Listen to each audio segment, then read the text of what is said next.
Hello. You're beautiful. Hi. Hi. Welcome, Tori. Thank you. And congratulations. Thank you. It's, well, this spot really meant a lot to us. It was such a difficult year, and to partner with United Way and really focus on how we could all come together at such a challenging moment was a really important message for us to share. I think so. Can you talk about sort of the elements of the spa?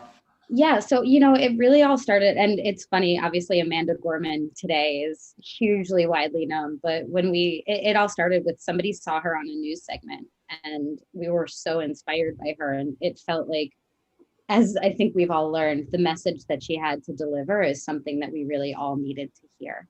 And so that was the heart of the spot. Truist and United Way are two organizations that are both purpose-driven, and they're both deeply committed to making communities better.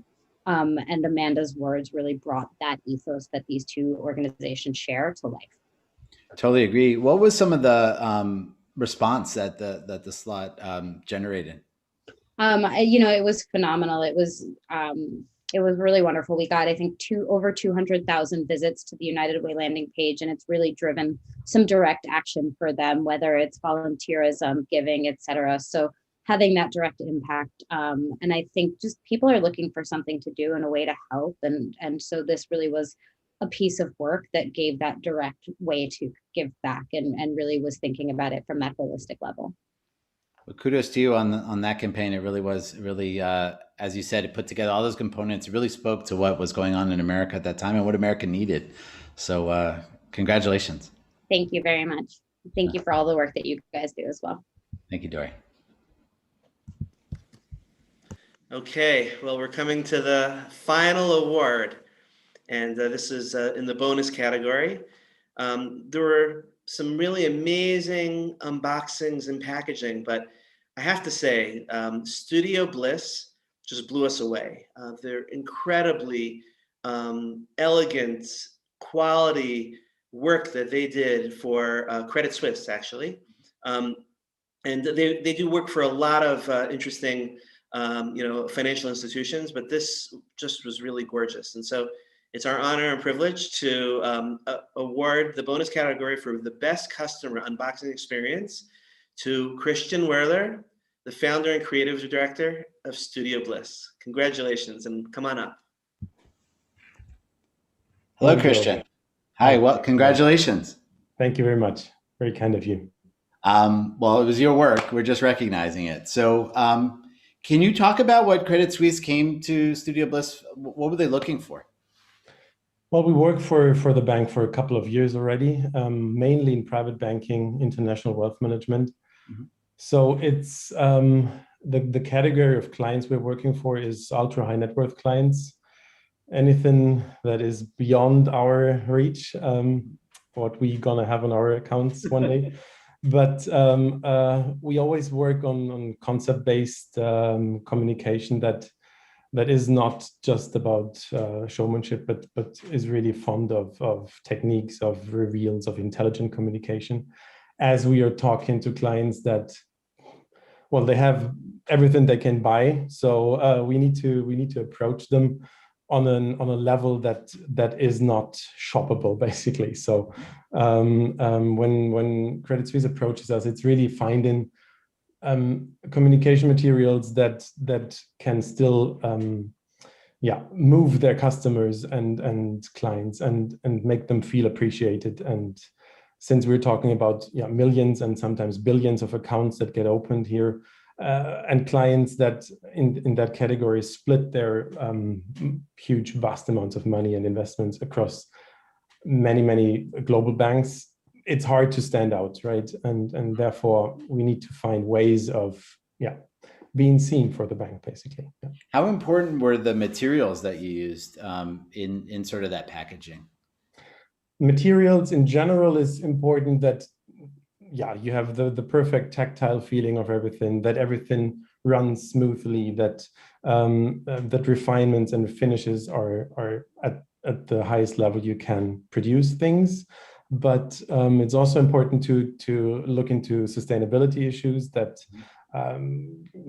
like years ago, clients got sometimes tombstones out of acrylic glass or something that is something that you can't do nowadays anymore. So we always at our core, what we do is it needs to be sustainable. If you put a match on it, it should burn, and nothing harmful should result from it. So it needs to be recyclable, it needs to be sustainable, and therefore work. So it's sometimes difficult to find the utmost level of sophistication whilst not being harmful to the environment and the overall footprint of what we produce. And what has been feedback from some of these ultra high net worth investors who received this packaging?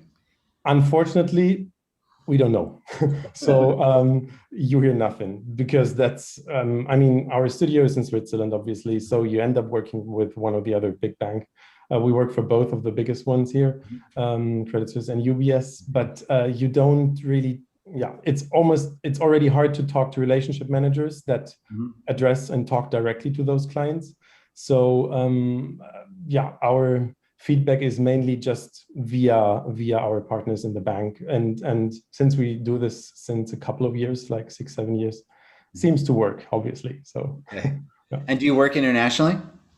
We work, the clientele is international. We work, when we talk about banks, we work for the international divisions of those banks, but mainly like the banks have their main headquarters here in Switzerland. But we have clients from outside of Switzerland, obviously, mainly the German-speaking parts of Germany, Austria, Switzerland.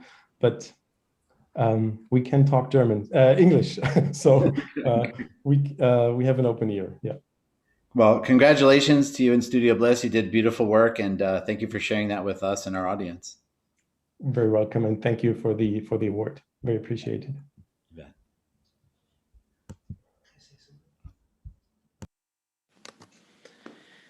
Great. Well, congratulations to all our winners. And we're so happy that you were here to accept those awards. We're so happy that you joined us.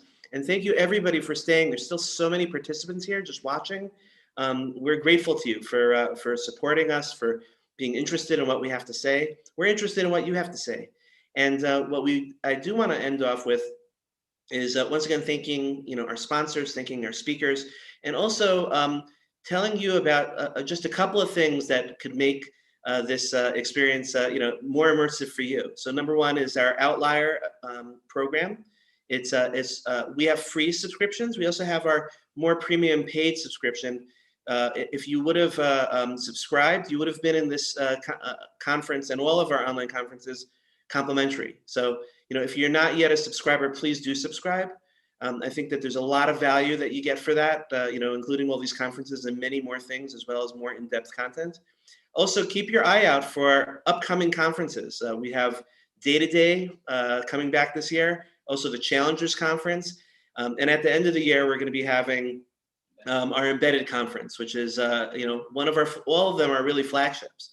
No one else is doing this out here. So we're really excited to be covering this space. And thanking you. Thank you for making it happen. And with that, I'm going to say goodbye and turn it over to my partner, Zach. Thank you, Aaron. I love the way Aaron. We always talk about our complementarianism. I'm probably parsimonious with my words, and Aaron's just gregarious, and he loves talking. He loves people. It comes through in everything he does.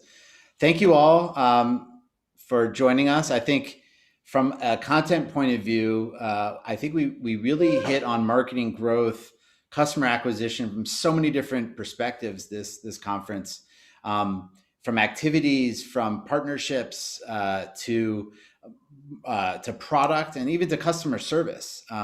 There's so many different ways that cutting edge firms today are bringing in new customers and finding a way to scale and finding a way to growth. It's a skill into its own. And I really think that Tearsheet is right in the crossroads of where all of this is happening. We're really talking about all the major components of what it takes to build a modern financial services company. And so this was an inaugural Acquire conference. I hope to continue doing this next year. And love to hear your feedback and what we can do better. Because again, these are for you. We're here the entire Tearsheet team is here to put together a conference that you guys appreciate, that you leave wanting more. I'm excited that when things do open up, that we'll be able to to meet in a room and really talk brass tacks and really get to the heart of the matter and to network. I mean, Tearsheet is all about that as well. Though we're not a social community, there is a community of people here, like-minded people here who care about these issues, and we're writing here for you. So look for us to continue to expand our coverage of marketing and growth issues on the Tearsheet website and in our podcasts and in our newsletters. We're going to be doing some interesting things there. So as Aaron said, if you're ready to step up and become a member, we have a membership program where you get some added content, deeper content. You get access to our virtual conferences, complimentary, and there's some other really value-added things there as well. So Zach Miller, Tearsheet Editor-in-Chief. After a long 2 days, thank you to all of our speakers. Thank you to the Tearsheet team, and thank you to my partner, Aaron. We'll check you next time.